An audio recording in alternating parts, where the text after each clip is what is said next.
Bonjour et bienvenue dans cette série qui vise à vous apprendre à interpréter votre propre carte du ciel à la maison. Dans les précédentes vidéos, nous avons vu la totalité des définitions des symboles et nous avons commencé à voir comment interpréter chacun de ces symboles lorsqu'ils sont ensemble dans une carte du ciel. Mais dans cette vidéo, je voulais vous montrer à quoi va ressembler une carte du ciel parce que quand on commence en astrologie, très souvent, on voit en fait ce que vous voyez actuellement à l'écran, qui soit dit en passant est la carte du ciel de Tom Cruise. Et lorsque l'on voit une carte du ciel comme celle-ci, eh bien, tout ça a l'air d'une espèce de charabia. C'est un peu comme si c'était des hiéroglyphes qui apparaissaient devant nous. Mais pourtant, en fait, comprendre ce qu'est une carte du ciel mathématiquement et techniquement, pour la déchiffrer, pour la décoder, c'est assez simple. Ce qu'il faut savoir, premièrement, c'est qu'une carte du ciel représente en quelque part la position des planètes, non seulement par rapport au ciel étoilé au moment de la naissance, ici de Tom Cruise, mais également par rapport carrément au lieu de naissance de Tom Cruise. Alors on pourrait dire, même s'il n'apparaît rien au centre de la carte, on pourrait dire qu'en quelque part, l'endroit où naît Tom Cruise se trouve ici en plein centre. Et ça veut dire quoi? Ça veut dire que toutes les planètes qui sont en haut ici sont des planètes qui étaient dans le ciel au moment où Tom Cruise est né et que si on avait eu un télescope, eh bien on aurait pu carrément les observer. Alors que les planètes qui sont ici, qui sont en dessous, sont des planètes qui étaient sous la Terre, sous l'horizon, donc qui n'étaient pas visibles. Nous savons qu'elles sont là parce qu'on les obtient par calcul mathématique, mais elles étaient sous l'horizon. L'horizon est toujours représenté ici par le début de la maison 1 et le début de la maison 7. Alors, vous avez dans une carte du ciel un ensemble de symboles et selon où ces symboles sont dessinés sur la carte, il vous indique comment ils étaient positionnés au moment de la naissance du natif. Et la première règle à comprendre, vraiment très importante pour comprendre ce qu'est une carte du ciel et la décoder, c'est que tout dans une carte du ciel est positionné en fonction des 12 signes du zodiaque. Ce que je veux dire par là, c'est que les 12 signes du zodiaque qui donnent l'impression de tourner autour de la Terre en 24 heures. Donc, à chaque période de 24 heures, tous les signes nous donnent l'impression d'avoir tourné autour de nous, donc de s'être levé à l'est, de s'être couché à l'ouest, et 24 heures plus tard, ce sont les mêmes signes qui recommencent la même ronde. Donc, tout sur une carte du ciel est positionné dans un des 12 signes du zodiaque qui font chacun 30 degrés.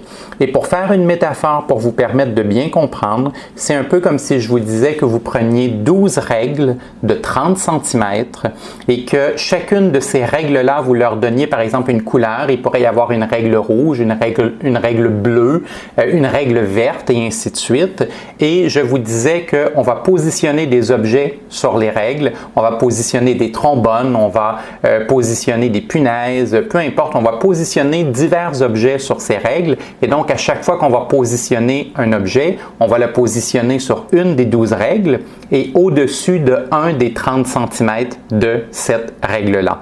Eh bien, c'est la même chose en astrologie, sauf qu'au lieu d'avoir 12 règles de couleurs, on a les 12 signes du zodiaque qui forment la ceinture de la carte du ciel et ces 12 signes du zodiaque qui font tous 30 degrés, eh bien on va positionner les objets que seront les planètes et les maisons et donc toutes les planètes et toutes les maisons seront positionnées en quelque part sur une des 12 règles du zodiaque et c'est tout au fond ce qu'il y a à comprendre et à faire pour lire une carte du ciel.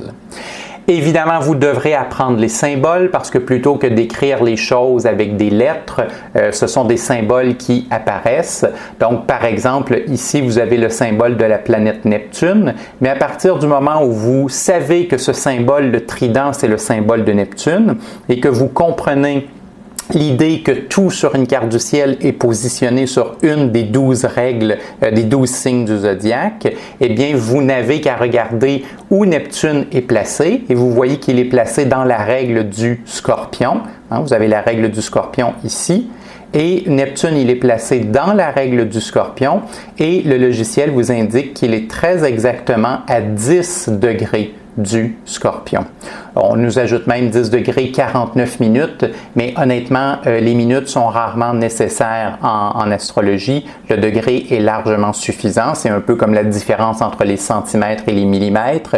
Puis disons que les centimètres sont importants, mais les millimètres un peu moins. Alors ici, vous avez Neptune qui est placé à 10 degrés du Scorpion. Et le logiciel va faire la même chose. Il va vous indiquer la même chose pour chacune des planètes.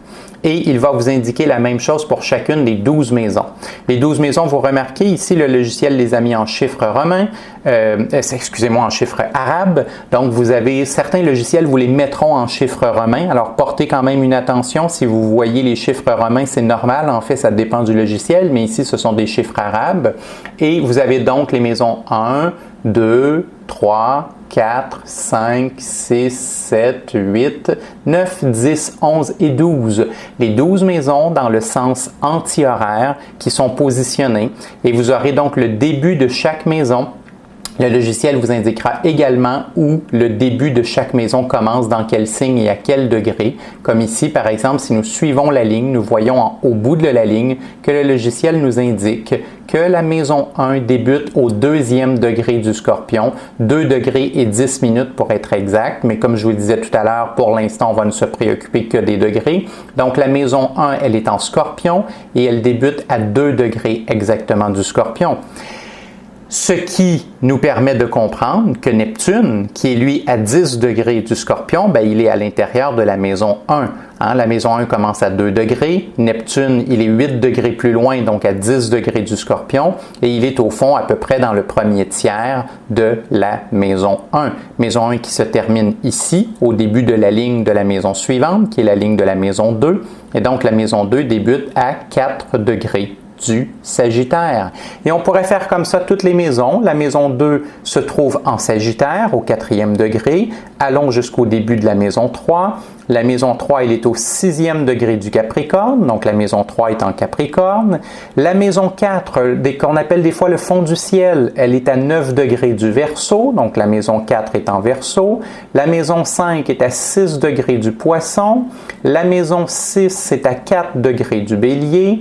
La maison 7, qu'on appelle aussi le descendant, à 2 degrés du Taureau. La maison 8 à 4 degrés du Gémeaux. La maison 9 à 6 degrés du Cancer. La maison 10, qu'on appelle aussi le milieu du ciel, à 9 degrés du Lion. La maison 11 à 6 degrés de la Vierge. Et finalement, la maison 12 à 4 degrés de la Balance. Et ça nous ramène au début de la maison 1 qu'on avait déjà vu tout à l'heure, à 2 degrés du Scorpion. Ça, ce sont les maisons.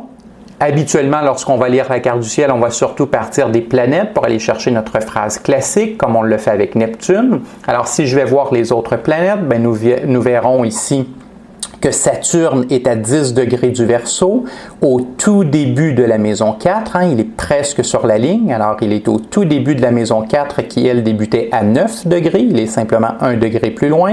Alors, Saturne est en Verseau et en maison 4. Jupiter se trouve dans le signe du Poisson et dans la maison 5, à 12 degrés du Poisson. Mars se trouve en Taureau et en maison 7. Il est exactement à 26 degrés du Taureau. Mercure se trouve en Gémeaux et en maison 8, très exactement à 19 degrés du Gémeaux. Le Soleil se trouve en Cancer et en maison 9 et il est exactement à 11 degrés du Cancer. La Lune se trouve en Lion, elle aussi en maison 9, mais plutôt vers la fin de la maison 9, alors très exactement à 2 degrés du Lion. Vénus se trouve en Lion également, mais dans la maison 10, à 19 degrés du Lion pour être exact. Uranus également en Lion, également en maison 10, très exactement à 27 degrés du Lion.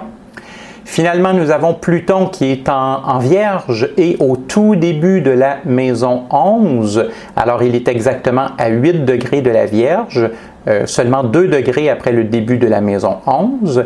Et voici, nous avons fait le tour de la carte du ciel. Nous avons vu chacune des planètes, chacune des maisons. Et comme vous le voyez, chaque planète et chaque maison est toujours située sur une des 12 règles que sont les 12 signes zodiacaux et sur un des 30 degrés à la même image des centimètres. Donc, chaque planète et chaque maison est placée sur un des 30 degrés de chacun des signes du zodiaque et c'est ce que constitue une carte du ciel et qu'on doit apprendre à lire.